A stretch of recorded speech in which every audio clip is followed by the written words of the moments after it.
Hello everyone, स्वागत है आप सभी का आपके अपने यूट्यूब चैनल अल्फा इंस्टीट्यूट पर। तो आज हम लोग क्लास 12 के चैप्टर नंबर 6 जो कि है ऑकुलस के अनुप्रयोग, उसके कुछ मोस्ट इंपॉर्टेंट क्वेश्चन सॉल्व करेंगे। ठीक है, इससे पहले हम लोग ऑब्जेक्टिव क्वेश्चन सॉल्व किए थे। ठीक है, अब हम लोग सब्जेक्टिव क्वेश्चन करेंगे। ठीक है, सब्जेक्टिव क्वेश्चन को बहुत सारे इससे बन सकते हैं। ठीक है, बट जो जो इंपॉर्टेंट है, जो जो एग्जाम में आ चुके हैं, तो वही सब क्वेश्चन करेंगे। ठीक है, और इस चैप्टर में जितने सारे क्वेश्चन होंगे, ठीक है, तो बताया था स्टार्टिंग में कि चैप्टर बहुत इंपॉर्टेंट है। ठीक है, इस चैप्टर तुम्हारा 6 नंबर का एक क्वेश्चन तो फिक्स है, 4 नंबर 6 नंबर का फिक्स आएगा। ठीक है, जब भी आएगा दीर्घ में आएगा। ठीक है, लघु में तो कम चांस है, फिर भी मान लो आ सकता है, लेकिन दीर्घ में तो आएगा कन्फर्म है। इसलिए इस चैप्टर को सब लोग अच्छे से पढ़ना। ठीक है, इसका ऑब्जेक्टिव क्वेश्चन जो करवाएं उसको सारा नोट करना, उसको प्रैक्टिस करना, जो सब्जेक्टिव क्वेश्चन करवा इसको भी नोट करना, प्रैक्टिस करना। ठीक है, और खुद से भी नोट करना। ठीक है, कम से कम बोल सकते हैं 50-60 क्वेश्चन हम करवा रहे हैं। ठीक है, और 50-60 क्वेश्चन तुम्हें खुद से करना है। ठीक है, हम बार बार ये बोलते हैं कि जितना क्वेश्चन हम करवा रहे हैं, ठीक है, उसका तो नोट्स बनाओ ही।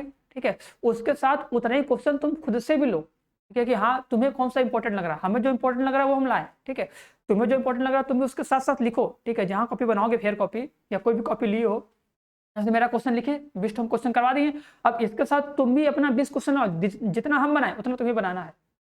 इतना कर लोगे तुम्हारा सारा चैप्टर क्लियर हो जाएगा। ठीक है, करना जरूर है। ठीक है, छोड़ना मत। ठीक है, अगर इस तरह तुम सारा नोट्स बना लोगे तो तुम्हारा बहुत अच्छे से चैप्टर क्लियर हो जाएगा। ठीक है, और चैप्टर को रिवाइज करने के लिए तुम्हें बुक खोलने की कभी जरूरत नहीं पड़ेगी।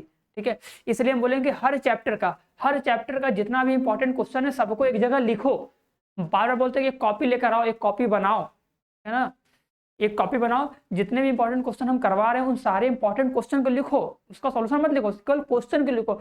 सॉल्यूशन तुम बाद में कभी रिवाइज करना तो उसका रफ कॉपी में सॉल्यूशन करना। ठीक है, बट सारे जो क्वेश्चन हम करवा रहे हैं लिखो, और उसी चैप्टर से तुम खुद से भी देखो कि तुम्हें कौन सा क्वेश्चन इंपॉर्टेंट लग रहा है, उसको भी उसी के नीचे लिख लो।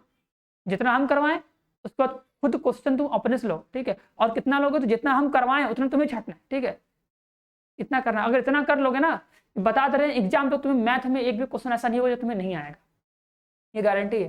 ठीक है, जितना क्वेश्चन हम करवा रहे हैं और उतने क्वेश्चन तुम अगर खुद से ले लो, बुक से छाट लो, बुक से या तुम्हारे पास जो भी अनसॉल्व है क्वेश्चन बैंक कुछ भी है उसमें से पिक करके छाट कर रख लो।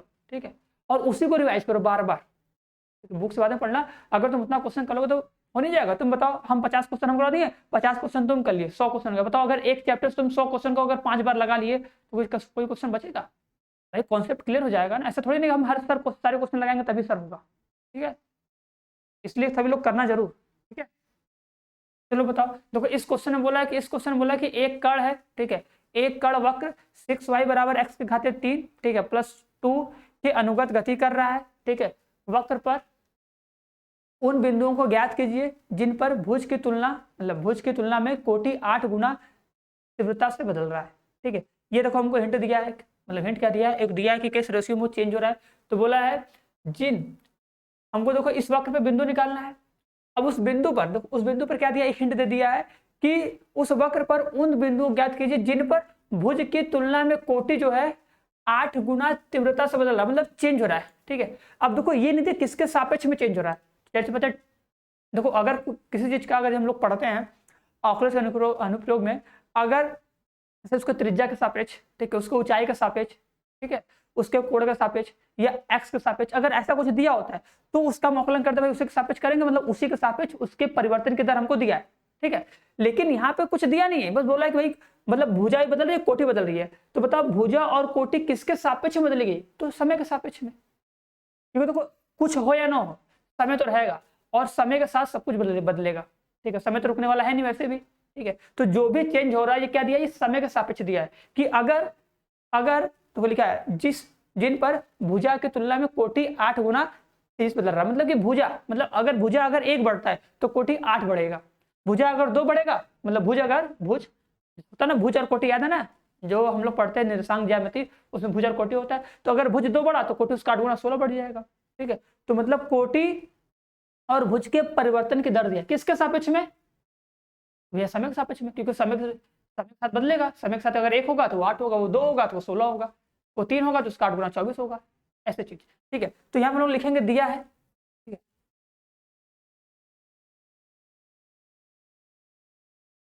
ठीक है, लिखेंगे दिया है। क्या दिया है? देखो दिया है कि भुज की तुलना में कोटि कोटि जो 8 गुना बदल रहा है, मतलब जो ये देखो जो कोटि है dy बाई डी टी,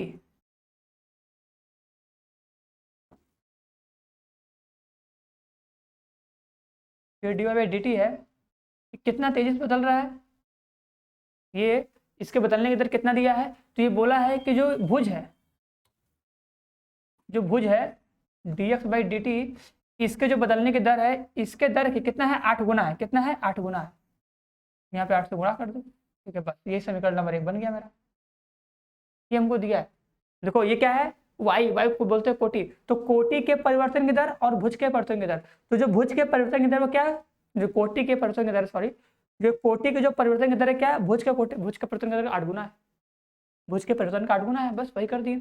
अब देखो इसका आकलन करो, देखो अनुवाद गति कर रहा है, इसका आकलन करते देखते, क्योंकि हमको डी बाई डी टी चाहिए, तो यहाँ से समीकरण बना, एक समीकरण यहाँ से बनाते हैं, ठीक है, तो इसका आकलन करते हैं। देखो लिखा है ना 6y इक्वल टू एक्स घाते 3 प्लस में 2, आकलन करो, हो जाएगा 6 dy by d x d t करेंगे ना, टी के सापेक्ष करेंगे, देखो यहाँ पर जाएगा 3 एक्स का स्क्वायर, और यहाँ पे कितना जाएगा dx बाई डी टी, तो कोई दिक्कत है। अब यहाँ पे सिंप्लीफाई कर लो, यहाँ पे दिख रहा है ना, तो ऐसा कर देते हैं, ठीक है, तो इसको लिखते हैं यहाँ पे, देखो इसको सेट करेंगे तो डिवाइड में चला जाएगा, तो ये थोड़ा सा यहीं पे कर देना, देख लो एक चीज़ हमको यहीं भी मिल जाएगा ऐसा ना, देखो d y by d t equal to कितना आ जाएगा, देखो 6 एक्स के अपॉन में, तो आ जाएगा डिवाइड में कितना बच जाएगा, ये हो जाएगा x square by 2 D x by d T. बताओ कोई प्रॉब्लम है इसमें, किसी को कोई दिक्कत है तो बताओ, जो 6 इसको अपॉन भेज देंगे हो जाएगा आराम से, तो 6 कट जाएगा, ठीक। अब देखो समीकरण 1 और समीकरण 2 से, देखो समीकरण 1 और 2 से इतनी बार बहुत बार तुम लोग पढ़ोगे कि अगर दो समीकरण में अगर कोई एक चीज इक्वल होता है तो इक्वल हो जाता है भैया, एलएचएस इक्वल तो आरएचएस इक्वल, तो ये चीज लगा समीकरण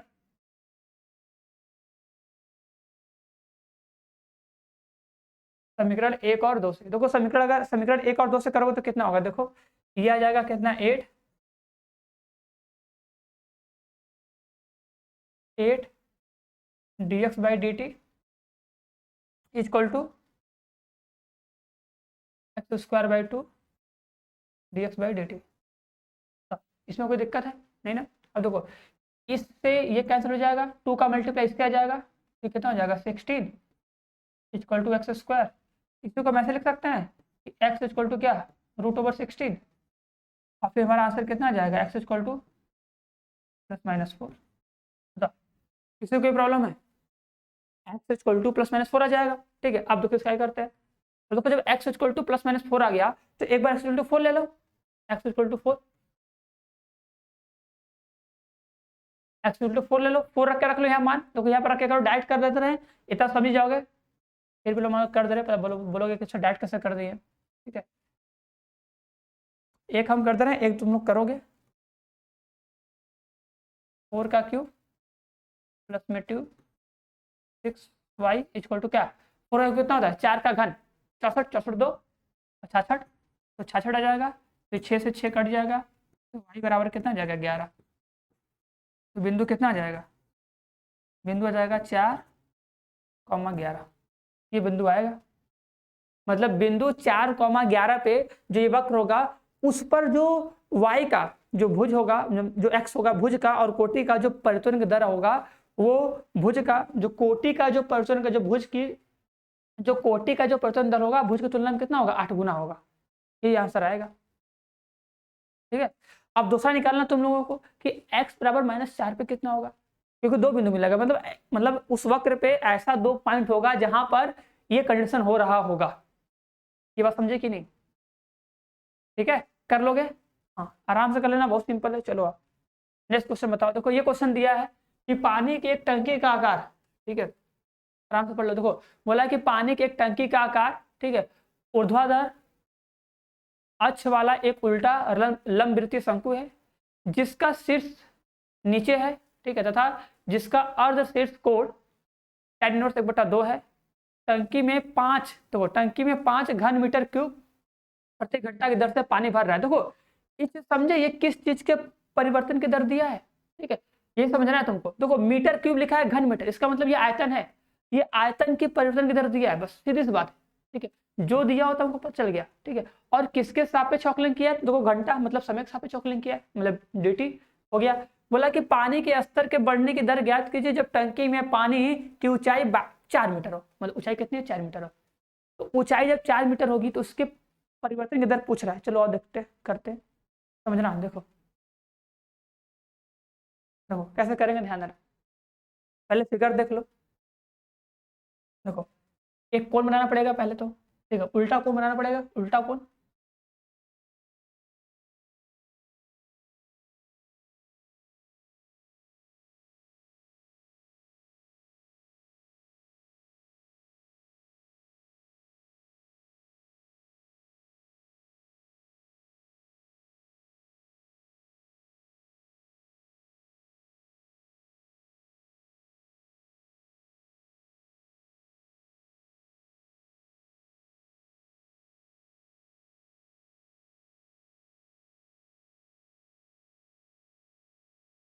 ठीक है, एक उल्टा कोण बनाना पड़ेगा, ठीक है।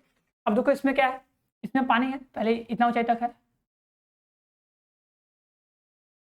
बोला है जब पानी की ऊंचाई कितनी हो, जब पानी की ऊंचाई कितनी हो 4 मीटर हो, पानी की ऊंचाई कितनी है 4 मीटर, मतलब इतने 4 मीटर पानी भरा हो, तब इसके परिवर्तन की दर ज्ञात करनी है, ठीक है। और एक सेकेंड, और क्या दिया है, देखो इसका अर्धशीर्ष कोण, देखो ये चीज पता है ना, अर्धशीर्ष कोण किसे कहता है, दिख रहा है ना।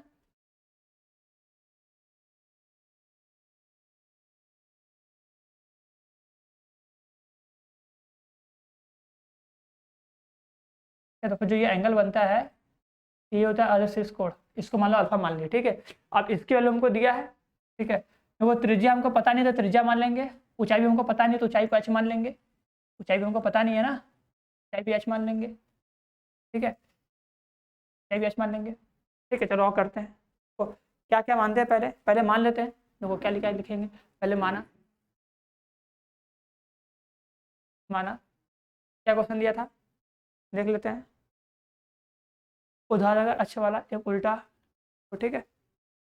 चलो माना, या मान लेना माना,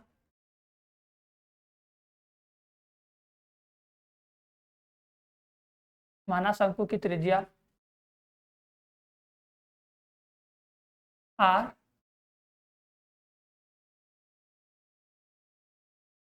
तथा ऊंचाई h है, ये मान लेंगे, ठीक है। उसके बाद और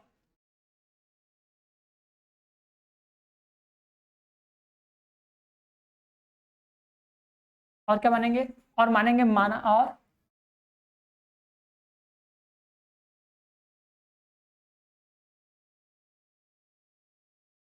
शंकु का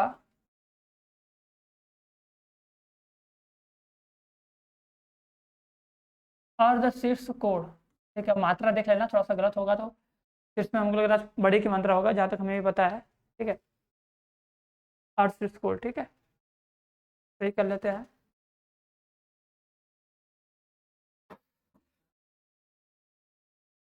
देखो इतना तो लिख के करना पड़ेगा, ठीक है, बिना लिखे नहीं होगा। अर्धशीर्ष कोण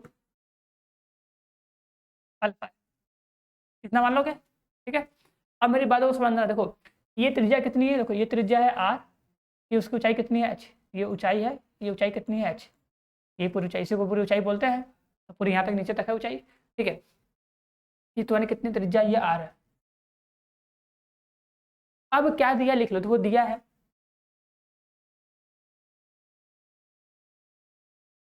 दिया है, देखो दिया है कि हमको जो ये अर्धशीर्ष कोण है, जो अल्फा, इसकी वैल्यू कितनी दी गई है, tan इनवर्स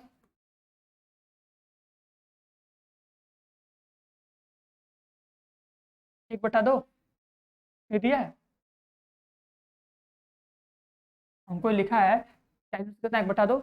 अब क्या करोगे, सुनो, tan को इधर करो, tan को इधर करो। अब देखो जो, अब देखो जो शंकु के बारे में जानता होगा उससे तो कोई दिक्कत नहीं होगा, जो नहीं जानता होगा उससे थोड़ा प्रॉब्लम होगा, ये हम जानते हैं, ठीक है।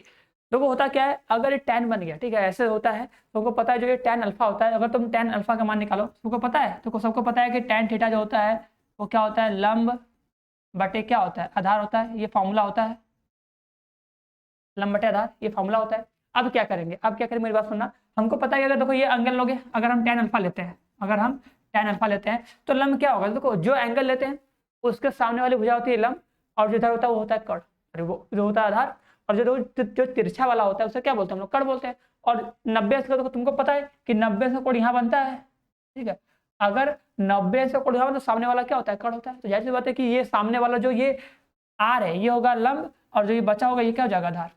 तो tan अल्फा बराबर कितना होगा, r/h, ठीक है। ये सब नॉलेज में होना चाहिए अगर हम शंकु को पढ़ रहे हैं तब। अगर हम अवकलज करने उपयोग चैप्टर पढ़ ले तो हमको शंकु के बारे में पता होना चाहिए अच्छे से, शंकु के बारे में पता होना चाहिए, गोले के बारे में पता होना चाहिए, बेलन के बारे में पता होना चाहिए, वृत्त के बारे में पता होना चाहिए, ठीक है, समकोण त्रिभुज के बारे में पता होना चाहिए। ये सब अगर अच्छे से नॉलेज होगा, ठीक है, तभी जाकर तुम अवकलज के अनुप्रयोग को, जो मतलब जो सबसे टफ क्वेश्चन होते हैं, टफ मतलब होता है कि जो क्वेश्चन तुम्हारे नंबर को एग्जाम में बढ़ा सकते हैं, ठीक है, तो तुम क्वेश्चन कर पाओगे, ठीक है। नहीं तो फिर वही सिंपल सिंपल क्वेश्चन कर पाओगे, बाकी सब क्वेश्चन कर ही नहीं पाओगे, ठीक है। तो यहाँ देखो tan अल्फा का जो मान आएगा, फिगर देखोगे tan अल्फा, tan बराबर क्या होता है, लंब बटे आधार, तो लिख दोगे लंब बटे आधार, लंब हो जाएगा r, जाएगा r इक्वल टू कितना आ जाएगा, h/2, यही करना। ये देखो हमको आर्गन मिल गया। अब तो ये निकाले क्यों, दिमाग में सर ये निकाले क्यों, इसका जरूरत क्या है, जरूरत पड़ेगा, तुम देखो जरूरत पड़ेगा, क्यों जरूरत पड़ेगा अभी बताते हैं। क्योंकि हमको क्या दिया है, हमको दिया कि उसके आयतन के परिवर्तन की दर दिया है, और किसके परिवर्तन की दर पूछा है, तो पूछा है, देखो बात सुनना, देखो ये जाना चाहिए कि क्या दिया और क्या पूछा है। तो देखो क्या पूछा है, बोला है कि पानी के स्तर के बढ़ने की दर, पानी के स्तर के बढ़ने की दर, मतलब समझ रहे हो, अगर जब पानी बढ़ेगा, सोचो ऐसे है, ऐसा था ना, सोचो अगर पानी अगर ऐसे ऐसे बढ़ेगा तो क्या चीज कम होगा भैया, पानी बढ़ेगा ऐसे ऐसे ना, पानी ऊपर जा रहा है ना, तो इसका मतलब क्या पूछ रहा है हमसे, हमसे पूछ रहा है dh/dt, इस समय के साथ उसका ऊंचाई में परिवर्तन की दर, उसका ऊंचाई, जो पानी का जो ऊंचाई होगा बढ़ रहा है ना समय के साथ, तो हमसे क्या पूछ रहा है, हमसे dh/dt पूछ रहा है, क्या पूछ रहा है, dh/dt। तो जब dh/dt पूछ रहा है तो तुम सोचोगे, देखो अब बोलोगे सर ये तो हमको पता नहीं चलेगा, कैसे पता करेंगे, सवाल लगाओगे तब, अगर सवाल लगा लोगे एक दो बार तुमको आइडिया हो जाएगा, नहीं तो फिर तुम क्या करोगे, सबसे पहले लिखोगे आयतन का फॉर्मूला, लिखोगे शंकु का आयतन, लिखोगे 1/3 पाई r² h। अब तुम्हें दिमाग में आएगा ना, इसका अवकलन करेंगे, इसका जब अवकलन करेंगे हम लोग t के सापेक्ष में, इसका जब अवकलन करोगे t के सापेक्ष में, तो यहाँ पे दो चर है, एक r एक h है, एक r एक h है, तो हटाना पड़ेगा। अब किसको हटाओगे, तो r या h को हटाओगे ना, किसी को हटा सकते हो, तुम्हारे ऊपर है, r को हटाओ तो h को हटाओ, तुम्हारे ऊपर है। तो हमको पता है कि हमको dh/dt चाहिए, तो क्या करना पड़ेगा, r को चेंज करना पड़ेगा कि नहीं, इसलिए क्या किए कि जो हमको दिया था वहां से हम r का वैल्यू निकालिए। ये तुमको अवकलज के अनुप्रयोग में हमेशा करना है, एक चीज दिया होगा जिसका हमको अवकलन करना पड़ता है, उसको हम लोग चेंज करते हैं जरूर किसी एक वेरिएबल में, ठीक है। और जो दिया होता है वो एक तरफ से अचर की तरह काम करता है, अगर उसका अवकलन करते तो 0 हो जाता है, ठीक है। ये सब लॉजिक है, अगर तुम चैप्टर को बहुत अच्छे ढंग से पढ़ोगे तो क्लियर होगा, नहीं पढ़ोगे तो प्रॉब्लम होगा, इतना मानते हैं, ठीक है। अब देखो यहाँ पे लिखोगे v equal to 1/3 pi, r की वैल्यू h/2 का स्क्वायर इंटू में h, इसको सॉल्व कर लोगे, आएगा 1/3 पाई, 1/3 पाई, ये जाएगा h का क्यूब, सॉल्व कर लेते हैं इस पूरा अच्छे से, यहाँ पे देखा जाएगा कितना, तब आ जाएगा पाई/12, यहाँ पे कितना जाएगा h का क्यूब, ये जगह ना h का क्यूब हो जाएगा तो 4×4 = 12 हो जाएगा। अब इसका अवकलन कर दो, तो dv/dt इक्वल टू, देखो यहाँ पे आ जाएगा कितना, पाई/12 इंटू में क्या 3h का स्क्वायर इंटू में क्या जाएगा dh/dt, ठीक है। अब हमें क्या निकालना है, बस देख लो, हमको निकालना है dh/dt, क्या निकालना है हमको, dh/dt निकालना है। तो यहाँ से तुम चाहे क्वेश्चन बना लो, तो तुम यहाँ से देखो क्वेश्चन ऐसा बना सकते हो, यहीं से कर लेते जाएगा, सबको इधर भेज दो, तो कितना हो जाएगा dv/dt इंटू में, देखो ये 12 नीचे है, इसको काट दो ना 4 बार में कट जाएगा, 4 को इधर भेज दो, ये हो जाएगा 4, ये आ जाएगा नीचे पाई h का स्क्वायर इक्वल टू क्या dh/dt, इधर बच जाएगा। बताओ कोई दिक्कत है भाई, dh/dt की तरफ रोक लिए, सबको इधर भेज दिए, ये 4 नीचे था ऊपर चला जाएगा, पाई h का स्क्वायर ऊपर था तो नीचे आ जाएगा, बस। अब देखो क्या दिया है, अब हमको देखो dv/dt आयतन के परिवर्तन की दर, देखो ध्यान से, आयतन के परिवर्तन की दर कितना दिया है, 5 घन मीटर प्रति घंटा, लिख लो यहाँ पे क्या लिख दो, 5 इंटू में 4 हो जाएगा, ठीक है। अपॉन में पाई की वैल्यू पाई रहने दो, इंटू इंटू एच वैल्यू कितनी दी है, देखो एच की वैल्यू दी है 4, तो 4 रख देते हैं, क्या दिक्कत है, हमको कौन सा दिक्कत है, जो बोलेगा वो हम लोग रख देंगे, प्रकाश स्क्वायर कितना हो जाएगा D H by d T, समझे कि नहीं। अब इसको सॉल्व करके लास्ट में आंसर लिख सकते हैं, देखो एक 4 से एक 4 कट जाएगा, वो कटेगा नहीं ऊपर वाला तो कटेगा नहीं, उसको छोड़ जाने दो, काटने की जरूरत क्या है, इतने ही पे हम छोड़ देंगे, पूरा नहीं किया जाएगा, लिख देंगे क्या 4 पाई, अब किस में था, मीटर में था ना, मीटर में, तो देखो लिखोगे मीटर प्रति घंटा, मीटर प्रति घंटा, बस ये आंसर आ जाएगा, 5 अपॉन में क्या 4 पाई मीटर प्रति घंटा, ये आंसर आएगा, समझाए। देखो पहले देखो हम करते ये, देखो पहला स्टेप देखो हम करते ये, हमको पता हम पहले अगर ये करते हैं तो हमको पता है कि जो आयतन का जो फॉर्मूला होता है 1/3 पाई आर स्क्वायर एच होता है। अब अगर हम इसका अवकलन करने जाएंगे समय का सापेक्ष टी का सापेक्ष, तो हमें तो पता है कि चलो यार डीवी बाई डी टी आ जाएगा, इधर 1/3 कॉमन हो जाएगा, पाई भी कॉमन हो जाएगा, ये आर स्क्वायर एच स्क्वायर दो वेरिएबल है, तो इसको चेंज करना पड़ेगा, तो आर को एच में चेंज करेंगे तो एच स्क्वायर में चेंज करेंगे। अब इसको चेंज कैसे करेंगे, तो जो हमको स्टार्टिंग में जो हिंट दिया था कि यार उसके अर्ध सी स्क्वायर का जो मान है वो 1/2 है, तो अल्फा इक्वल टू हो गया tan इनवर्स 1/2, ये हमको दिया था, तो tan अल्फा इक्वल टू कितना हो जाएगा 1/2, ये होगा ना। फिर अल्फा का मान कैसे निकाले पता ही भैया, अल्फा का मान कैसे निकाले भाई, लंब बटे आधार, तो लंब बटे आधार हो गया, उसके बाद 1/2 आर का मान निकाले, आर का मान रखे, बस टी के साथ पे अवकलन किया, अवकलन करने के बाद ds बाई डी टी का मान निकालना था, उसकी तरफ रखे, देखो सॉल्व कर लेंगे, ठीक है। इसमें देखो इंपॉर्टेंट है कि क्या हमको दिया है और हमें क्या निकालना है, अगर तुम इतना समझ गए हमको क्या दिया है और हमें क्या निकालना है, तो क्वेश्चन तो वहीं सॉल्व हो गया, फिर क्वेश्चन कुछ बचा ही नहीं, ठीक है, समझे कि नहीं। चलो नेक्स्ट क्वेश्चन देखो, इस क्वेश्चन देखो क्या बोला है, ठीक है, ये क्वेश्चन बहुत सिंपल है, हम लोग सब लोग कर लेगा, ऐसा कोई होगा नहीं जो नहीं कर पाए, ठीक है। तो क्या बोला कि वक्र y equal to x square minus 2x के बिंदु 1 माइनस 1 पर स्पर्श रेखा का समीकरण ज्ञात कीजिए। तो पहले क्या करते हैं, स्पर्श रेखा की प्रवणता निकालते हैं, तो किसी भी वक्र के किसी बिंदु पर अगर हमें स्पर्श रेखा की प्रवणता निकालनी होती है तो पहला तरीका क्या है, उसका अवकलन करते हैं, पहला स्टेप क्या है उसका अवकलन करते हैं, अवकलन करने के बाद जो बिंदु दिया होगा बिंदु को मान रख देंगे, तो स्पर्श रेखा की प्रवणता आ जाएगी, और जैसे प्रवणता आएगी बस लगा देंगे फॉर्मूला, जो समीकरण का फॉर्मूला होता है रेखा का, बस लगा देंगे। देखो पहले अवकलन करते हैं इसका, तो कितना आएगा dv by d t equal to यहाँ पर जाएगा कितना 2x माइनस में 2 कितना जाएगा, किस बिंदु पर निकालना है 2x माइनस 2 किस में 1,1 पर, तो dy बाई डी टी किस बिंदु पर है, तो 1, माइनस 1 निकाल लेते हैं, 2 गुणे 1 माइनस में 2, सॉल्व कर लो इसको,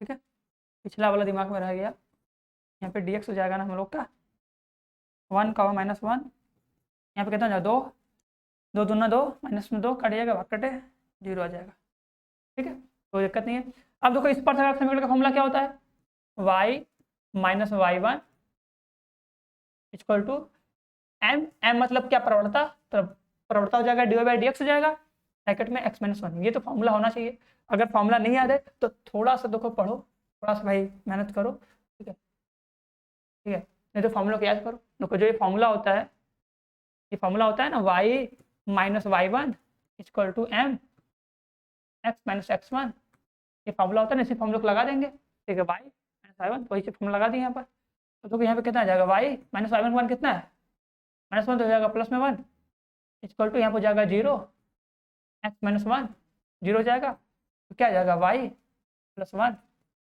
इक्वल टू 0, बताओ क्योंकि प्रॉब्लम है, तो कर लोगे, बहुत ईजी था, कुछ भी नहीं करना एक्स्ट्रा, ठीक है, चलो कर लोगे। चलो नेक्स्ट क्वेश्चन दिखा रहे, इसको करो, तो इसका क्या आएगा आंसर, ठीक है, देखो सब लोग करो, हम भी करते हैं, देखना किसका सही होता है किसका नहीं, ठीक है, फास्ट करेंगे, अवकलन करना तो बता चुके हैं, अगर जो अवकलन का मेरा इंपॉर्टेंट वीडियो लेक्चर नहीं देखा तो जाओ एक बार, जो अवकलन में जितना सारा अवकलन करवाएं 50 क्वेश्चन करवाएं ऑब्जेक्टिव वाला, वो सारा पूरा करो, ठीक है, वो सारा पूरा करना है तभी जाके आना है, ठीक है। ये क्वेश्चन हम कर रहे हैं, देखो इसका अवकलन कर रहे हैं, ध्यान देना, इसका टी के साथ अवकलन करने जा रहे हैं, क्योंकि कोई पूछेगा तो हम बताएंगे नहीं, जाके देखो उस वीडियो को, समझो कि उस वीडियो में क्वेश्चन कहाँ है, ठीक है।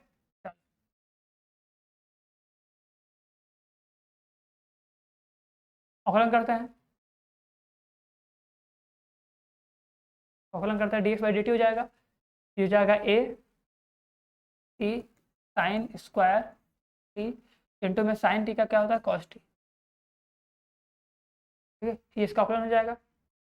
dy बाई dt निकालते हैं, dy बाई dt कितना हो जाएगा, अवकलन करते हैं b 3 cos square t into में cos t का कितना होता है माइनस में साइन t। बात समझ में आएगी नहीं, इतना करेंगे, बताओ किसी को अवकलन करने में दिक्कत है? देखो हमको पता है कि बहुत लोगों को अवकलन करने नहीं आया होगा, बहुत लोग गुस्सा भी कर रहा होगा, किसे बता क्या नहीं रहे, तो हम बता इसलिए नहीं रहे कि तुम थोड़ा कुछ पढ़ो, ठीक है। अवकलन में 50 क्वेश्चन करवाए, उसमें जाके देखो कि ऐसा हम कहाँ पे जो प्राचीन समीकरण उसका हम अवकलन कहाँ पे करवाएं और कैसे समझा कर बताएं, ठीक है। फिर भी एक बार हम शॉर्ट में बता रहे हैं, ऐसा नहीं कि हम बताएंगे नहीं, छोड़ देंगे, बताएंगे जरूर बताएंगे, ठीक है। आना चाहिए कभी भी आओ लेकिन पढ़ो, ठीक है। बीच बीच में आकर पढ़ोगे तो फिर दिक्कत होगा, रेगुलर रहा करो, ठीक है, बस कम से कम देखा करो चीजों को, देखा करो, नोट किया। देखो हम बोलें कि अगर देखो ए है तो देखो ए तो नंबर है भाई, इसका अवकलन होगा नहीं, ये तो बाहर चला जाएगा।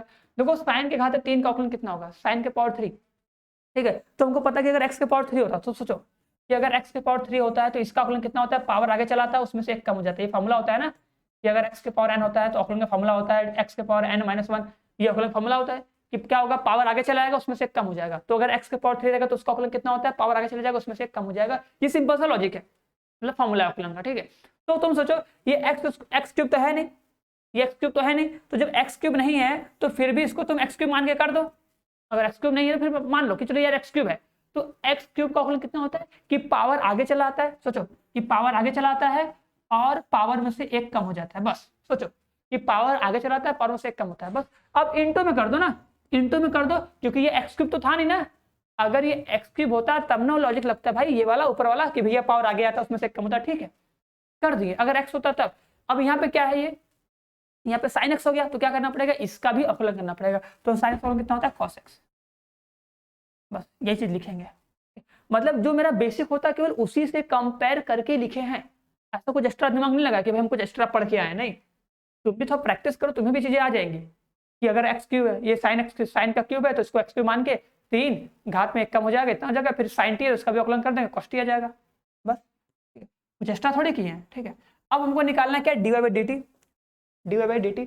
तो dy बाई dt कैसे निकालते हैं पता है, अगर हमको dy बाई dx निकालना होता है तो क्या करते हैं, जो y का जो अवकलन किया उसको लिखते हैं ऊपर, जो y का जो अवकलन किए हैं, देखो मैं इसको आगे पीछे नहीं कर रहे हैं, देखो बहुत लोग इसको आगे पीछे करके चेंज किया होगा, हम नहीं कर रहे हैं, हमको पता है पहले काट पिट ले, उसके बाद लास्ट में जो देखेंगे वो होगा, ठीक है। फिर यहाँ पे लिख देते हैं a, यहाँ पे लिख देते हैं 3 और कॉस्ट, कोई दिक्कत किसी को? अब कुछ काटो, देखो कुछ कट रहा है, देखो 3 से 3 कट जाएगा, 3 से 3 कट जाएगा, यहाँ पे मेरा कितना जाएगा dy by d x, cos T है तो एक कॉस से एक कॉस भी कट जाएगा, ये होगा ना, एक कॉस से, हाँ ठीक है, एक कॉस से एक कॉस भी कट जाएगा, और कुछ कहीं मिस्टेक हो गया क्या हम लोगों का, यहाँ पे पावर हम 3 लिख दिया ना, पावर 3 नहीं पावर 2 होगा ना, ठीक है, इंटू में ये है, ठीक है। और साइन स्क्वायर तो एक साइन से एक साइन भी कट जाएगा, ठीक है, क्या बचेगा, तो बचेगा माइनस में बी, ध्यान देना, बचेगा माइनस में बी इंटू में ऊपर क्या बचेगा, ऊपर बचेगा देखो एक कॉस कट जाएगा, एक कॉस कॉट बचेगा, साइन साइन कट जाएगा, एक साइन बचेगा, ऊपर बचेगा एक कॉस, तो आ जाएगा कॉस टी अपन में क्या नीचे क्या बच जाएगा ए साइन टी, ठीक है। अब देखो चाहो तो कॉस बटा टी को तुम लोग उसको कॉट टी भी लिख सकते हो, कोई दिक्कत नहीं है, कॉट टी भी लिख लो या साइन रहने दो, कोई दिक्कत नहीं है, कर देते हैं कॉट टी, कर देते हैं, क्या दिक्कत, माइनस बी बाई ए, इसको कर देते हैं कॉट, ये हमारा आ गया क्या, स्पर्श रेखा का प्रवृत्त, ठीक है।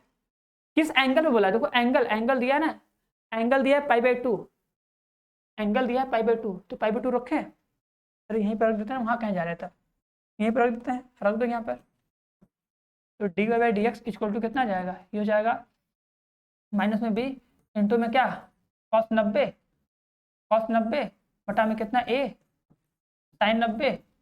अब सबको पता होगा, सबको पता होगा कि कॉस कि cos 90 का मान कितना होता है, cos 90 का मान होता है 0 और sin 90 का मान कितना होता है 1। आंसर कितना आ जाएगा 0। तो प्रवणता कितनी आ गई 0। ठीक है, अब देखो प्रवणता तो आ गई 0, अब किस बिंदु पर निकालना है हमको स्पर्श रेखा का समीकरण। देखो अगर प्रवणता 0 आ गई तो जो स्पर्श रेखा का जो समीकरण होता है, ध्यान देना, स्पर्श रेखा का समीकरण होगा तो बिंदु चाहिए। अब देखो बिंदु के लिए क्या करोगे, बिंदु के लिए करोगे, देखो जो दिया है, कहाँ गया जी मेरा, ठीक है, देखो लिखा है x equal to a sine q, x equal to a sine q b cos q. ठीक है, देखो क्या लिखा है, x equal to a sine cube t लिखा है, तो यहाँ पे t equal to pi by 2 पर निकाल लो वैल्यू, तो x इक्वल टू कितना आ जाएगा t, ये इसका मान 1 होगा ना, पता है ना, साइन क्यूब 90, 90 का मान 1 होगा, x इक्वल टू कितना आ जाएगा a, कितना आ गया, x इक्वल टू कितना आ गया a। अब दूसरा कितना दिया है, y इक्वल टू b, दूसरा कितना दिया है b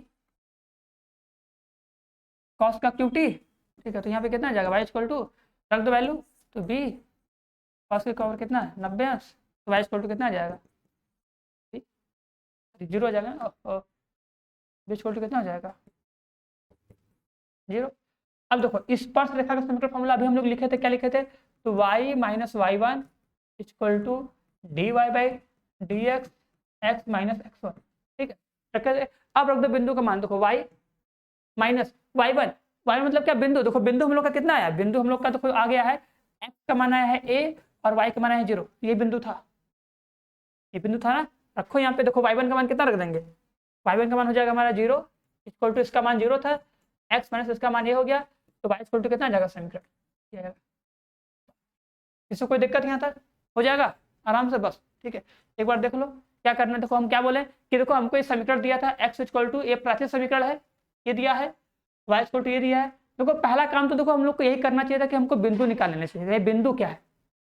ठीक है, बाद में करो या पहला करो, तुम्हें दिमाग में होना चाहिए कि बिंदु क्या है, क्योंकि देखो t equal to pi by 4 पे क्या है, sorry t equal to pi by 2 पे इसका बिंदु निकालो, यहाँ पर रखोगे 90, 90 का मान 1, तो x इक्वल टू आ जाएगा a, y इक्वल टू जाएगा 0, x इक्वल टू कितना हो जाएगा 0, तो मतलब a, 0, a, 0, वो तो बिंदु क्या मिलेगा, देखो बिंदु क्या मिल गया a, 0, मतलब इसी बिंदु a, 0 पर क्या करना है हमको, ये बिंदु a, 0 पे क्या करना है, उसके स्पर्श रेखा के समीकरण निकालना था। ठीक है, तो देखो हम प्रवणता निकाले, देखो प्रवणता निकाला गया, प्रवणता कैसे निकाले भैया, dx बाई dt निकाले पहले, dx बाई dt निकाले डिवाइडेड है, तो y वाले को लिखे ऊपर, x वाले को लिखे नीचे, डिवाइड किए, 3 से 3 कटा, cos से cos कट गया, ठीक है, साइन साइन कटा, cos से cos कटा, ऊपर बचा cos, नीचे बचा साइन। ठीक है, cos और साइन बचा, 90 का मान रखे, आ गया तुम्हारा इतना 0 का मान आ गया। ठीक है, तो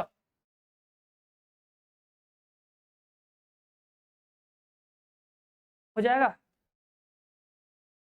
किसी को दिक्कत है, यहाँ पे जो प्रवणता है यहाँ पे निकाल सकते हो कि t इक्वल टू कितना पाई बाई 2 पर, पाई बाई 2 पर हम प्रवणता निकालनी है बस। ठीक है, प्रवणता निकालने के बाद बस एक ही फॉर्मूला होता है, इसका मान 0, बिंदु मार्क 0। बताओ कर लोगे सब लोग, ठीक है, सब लोग कर लेना, बहुत सिंपल था, कोई भी टफ क्वेश्चन नहीं था। ठीक है, चलो तो अभी के लिए बस इतना ही। ठीक है, आज इस लेक्चर में केवल इतना ही, मिलते हैं फिर नेक्स्ट लेक्चर में, नेक्स्ट लेक्चर में इसके आगे क्वेश्चन सॉल्व करेंगे। ठीक है ना, फिलहाल यहाँ सारे जो क्वेश्चन करवाना, और खुद से भी कल क्वेश्चन करके आना और लगा के आना, देखना तुम्हें सारे कितने क्वेश्चन कल आते हैं। ठीक है, कल टाइम देंगे, देखो टाइम हम देंगे 1 मिनट का 2 मिनट का टाइम देंगे करने के लिए। ठीक है ना, तो कल सभी लोग फॉर्मूला पढ़ के आना, ठीक है, और क्वेश्चन का कॉन्सेप्ट समझ के आना। ठीक है, चलो।